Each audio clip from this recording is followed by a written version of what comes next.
Aujourd'hui, je vous propose de parler du principal ennemi du deux temps, la surchauffe moteur.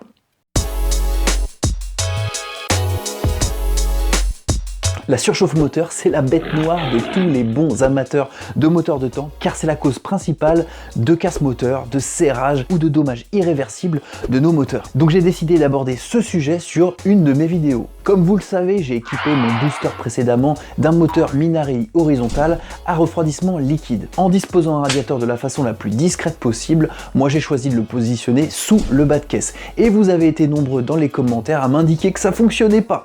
Donc avant d'aller plus loin, en équipant notre moteur Minarelli horizontal d'un gros kit, d'une carburation digne de ce nom et d'un gros échappement, on va vérifier si le système de refroidissement liquide que j'ai positionné avec le radiateur sous le bas de caisse fonctionne bien. Car ça sert à rien de l'équiper d'un super kit, c'est pour serrer au premier virage. Donc dans cette vidéo, je vous propose d'aborder les sujets suivants. Dans un premier temps, on abordera les grandes lignes de la gestion de la température dans un moteur, en répondant à plusieurs questions. Pourquoi un moteur tout simplement chauffe? Pourquoi il faut réguler la température? Quelles sont les raisons d'une augmentation anormale de la température? Quelles sont les conséquences si ça augmente de trop? Et comment procède-t-on pour réguler cette température? On va aborder les 5 questions. Puis sur notre scooter nouvellement équipé d'un refroidissement liquide, on va mettre en place une sonde de température pour contrôler la température en permanence. Et la mise en place de cette sonde nous permettra dans une troisième partie de vérifier le bon fonctionnement du refroidissement liquide de notre Spitro récemment monté. En mécanique, il faut vraiment y aller pas à pas. Ça sert à rien d'équiper notre Spitro d'un moteur énorme si on n'est pas capable de refroidir un 50 cm3 d'origine. Donc, on va vérifier tout ça. Et je vous conseille de faire de même. Les serrages, ça n'arrive pas qu'aux autres. Déjà parlons simple, pourquoi un moteur chauffe? Ouais, ça peut être une question bête, mais on est en droit de se poser la question parce que c'est la base de tous les problèmes.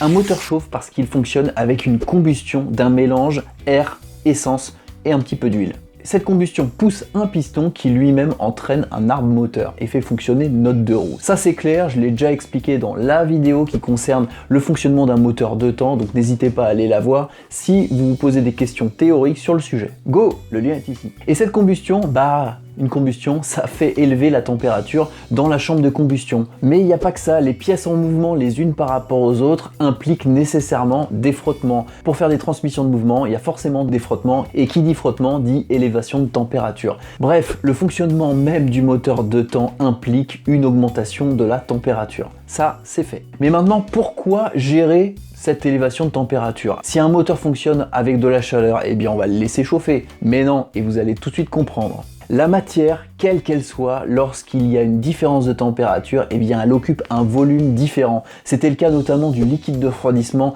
Dans ma vidéo sur le Spitro, je l'ai expliqué. Toute matière, lorsqu'elle est élevée en température, augmente de volume. C'est comme ça, c'est un fait physique, que ce soit un liquide ou un solide. Donc si une pièce qui est contenue dans une autre et qui coulisse, je pense que vous me voyez venir, coulisse à une certaine température, ça ne veut pas dire qu'à une température plus élevée, elle continue de coulisser. Et c'est là le problème. Un exemple, un piston qui coulisse dans une chemise de cylindre, à une température donnée, il n'y a pas de problème, le piston coulisse bien, mais à une température trop élevée, la dilatation du piston est telle qu'il ne coulisse plus dans le cylindre. Et là, problème, serrage. Donc il est nécessaire de limiter la température et mieux la piloter pour que celle retenue favorise les rendements du moteur. Pour pallier cette augmentation de température, chaque deux roues est équipé d'un système de refroidissement, que ce soit air, à air forcé, liquide. Ça, je l'ai tout expliqué dans ma première vidéo qui concernait le Spitro pour expliquer l'intérêt d'un refroidissement liquide. Si vous avez loupé l'épisode, il est ici, n'hésitez pas à y aller. Donc je ne vais pas redétailler ce que sont ces trois types de refroidissement, vous pouvez aller voir la vidéo. En tout cas, ces systèmes de refroidissement permettent de diminuer la température du bloc moteur pour le faire fonctionner à une température raisonnable. Et suivant les types de refroidissement d'ailleurs, on y arrive plus ou moins, le refroidissement liquide étant plus performant. Comme je l'ai expliqué dans cette vidéo, on pilotera beaucoup plus la température du cylindre pour la rendre constante à une température de fonctionnement optimale du moteur. Quelles sont les raisons à présent d'une augmentation anormale de la température d'un moteur? Eh bien généralement de mauvais réglages. Par exemple, je ne vais pas être exhaustif, un mauvais équilibre du mélange air-essence conduisant à un mélange trop pauvre, une avance à l'allumage trop importante impliquant des détonations, ou même un rapport volumétrique par exemple trop important impliquant lui aussi des détonations. Bref, les conséquences c'est clair, serrage moteur, piston percé, des grosses détériorations. Donc vous l'avez compris, la température du moteur c'est un truc qu'il faut pas du tout négliger et qu'il faut vérifier et contrôler. Donc quoi de mieux que le montage d'une sonde de température pour vérifier en permanence que le refroidissement est optimal. Hein ? Justement, quelle transition extraordinaire Simon, bravo! J'ai décidé d'équiper mon booster d'une sonde de température. Pour ça, j'aurais pu chercher sur les sites chinois tels Wish ou AliExpress une sonde de température avec la connexion qui va bien. Je vous mettrai les liens dans les descriptions si vous le souhaitez, mais j'ai décidé de repartir du contour Watts que j'ai monté précédemment dans une vidéo qui, lui, formidable, est équipé d'une sonde de température à visser. Il me manquait juste la connexion sur les duruites de refroidissement, donc j'ai appelé mon ami Scootfast qui m'a fourni ce qu'il faut de la marque Koso. Donc on va monter cet équipement qui se connecte directement sur les duruites. Ce sera un jeu d'enfant, vous allez le voir. Donc on a la pièce de connexion de la sonde de température avec les duruites aller et retour en diamètre 18 intérieur. Alors on va vérifier tout de suite si le diamètre 18 va convenir avec les grosses duruites qu'on a. Ouais, ça devrait le faire en forçant un petit peu ou en chauffant. Hop, il n'y a pas de souci, ça va marcher. Normalement, c'était du diamètre 16 intérieur, mais bon, en forçant un petit peu en diamètre 18, c'est parfait. Et avec cela, deux colliers de serrage pour connecter les deux durites de part et d'autre du manchon de raccordement et puis la sonde en question. Alors la sonde en question Koso, j'avais exactement la même, c'est pas compliqué, c'est exactement le même modèle sur le système Watts qui est vendu avec le contour, puisque c'est des thermocouples, hein, tout bêtement, il y a deux fils. Donc je vais laisser de côté celui qui est fourni avec la sonde de température Koso et je vais utiliser celui-là. Je vais vérifier quand même qu'il s'agit du même pas de vis, apparemment oui. Pour que ce soit bien étanche, on va même l'équiper d'un peu de téflon, au moins on sera sûr qu'il n'y aura pas de fuite de liquide de refroidissement. Voilà, juste de quoi assurer l'étanchéité. 2 tours et ce sera parfait. On va le positionner. Et on va serrer un petit peu avec une clé de 12. Voilà, sans trop forcer.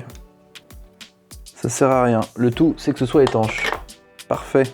Bon, on va pouvoir connecter ça. Donc ce qu'on va faire, c'est qu'on va intégrer cette sonde de température avec le raccord de durite qui sort directement du cylindre. Donc on va le positionner comme ça et la partie sonde, on va pas la positionner en l'air, on va la positionner sur le côté, au moins on est sûr qu'il n'y aura pas de bulle d'air au droit de la sonde. Le plus près possible du cylindre sur la durite qui provient du cylindre. Voilà, tout bêtement. Donc dans un premier temps, il va falloir purger le système de refroidissement. Hein. Allez pas me couper directement la durite avec le liquide de refroidissement à l'intérieur. Il faut faire les choses dans l'ordre. On va vidanger le système de refroidissement.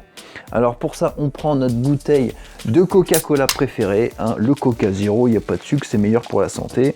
Et pour le purger, je vais déconnecter ma durite au niveau du vase d'expansion et je vais le faire couler directement dans la bouteille. Hein. Ce sera plus simple.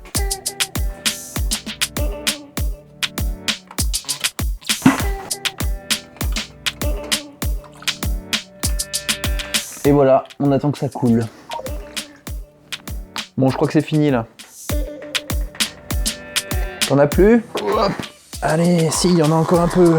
Ouais, je suis obligé de faire comme ça avec le Spitro, c'est pas idéal. Donc le système est purgé, je vais pouvoir maintenant couper ma durite et installer ma sonde de température. On se munit d'une bonne pince. Allez, je vous propose ici. On va marquer ça. Tac. Et tac, 2 petites marques pour couper au bon endroit. On va enlever la seconde partie. Attention les doigts. On positionne un des côtés. Et on a oublié le collier. On met un collier de chaque côté. Et on met en place le raccord. Et en 2 minutes, c'est posé. C'est vraiment pas compliqué. Hein. On serre.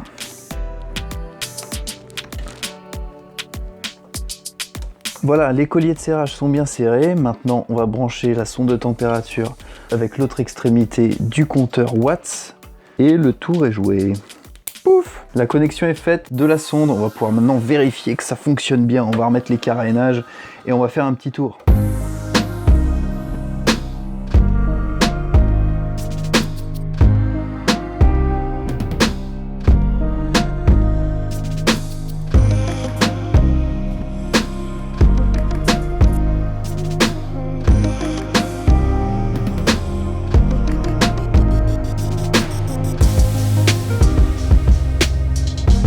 Pour m'assurer que mon système de refroidissement sur mon nouveau Spitro fonctionnait correctement, j'ai donc relevé la température toutes les 30 secondes sur un trajet de 20 minutes environ. Et ça m'a donné cette courbe-là.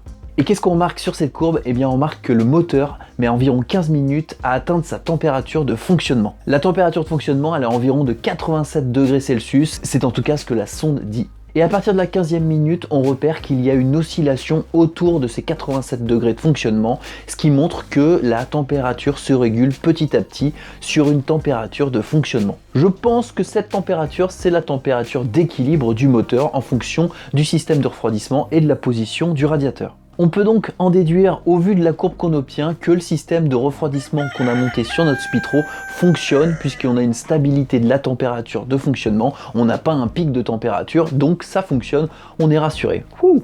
Bon, ça fonctionne au moins pour un quasi-origine en 50 cm3, je dis pas que ça fonctionne pour un 70 voire 86 cm3, on verra et on regardera ce que ça donne, l'évolution de la température, si on en vient à ces configurations. Donc ça fonctionne, on est rassuré, mais moi j'aime bien pousser les tests un peu jusqu'au bout et je voulais pas m'arrêter là. Je me suis dit comment je peux améliorer quand même le refroidissement.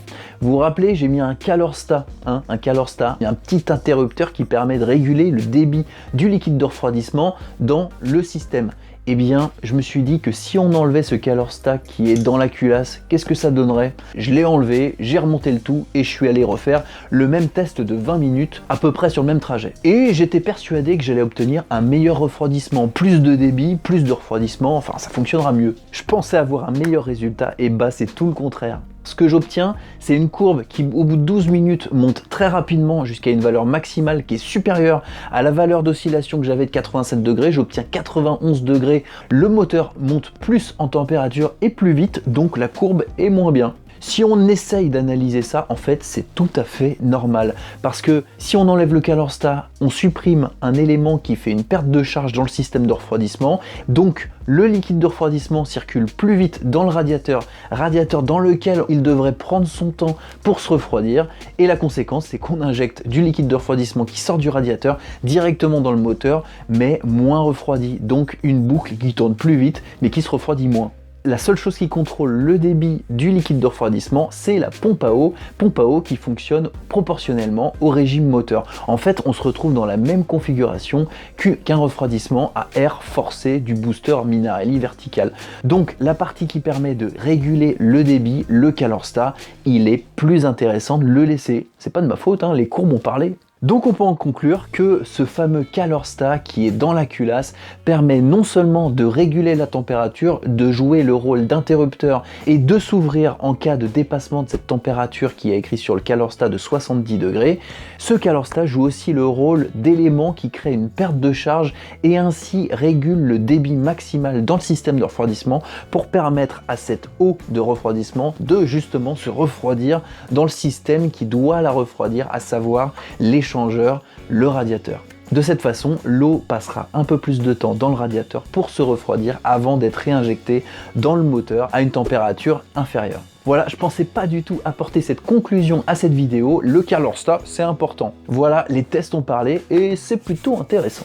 La conclusion en 2 points. Le premier point, ce qu'on a pu voir dans la vidéo, c'est que le refroidissement avec la position du radiateur tel que je l'ai fait sur le Spitro fonctionne pour une petite configuration OK en 50 cm3 type origine. Quand je passerai en kit 50, 70 ou 86, je suis d'accord, il faudra peut-être revoir le système de refroidissement. De toute façon, on contrôlera précisément la température avec le petit compteur watts qu'on a. Ça sert à ça et comme ça, on verra s'il faudra adapter un petit peu la position du radiateur ou pourquoi pas rajouter un radiateur.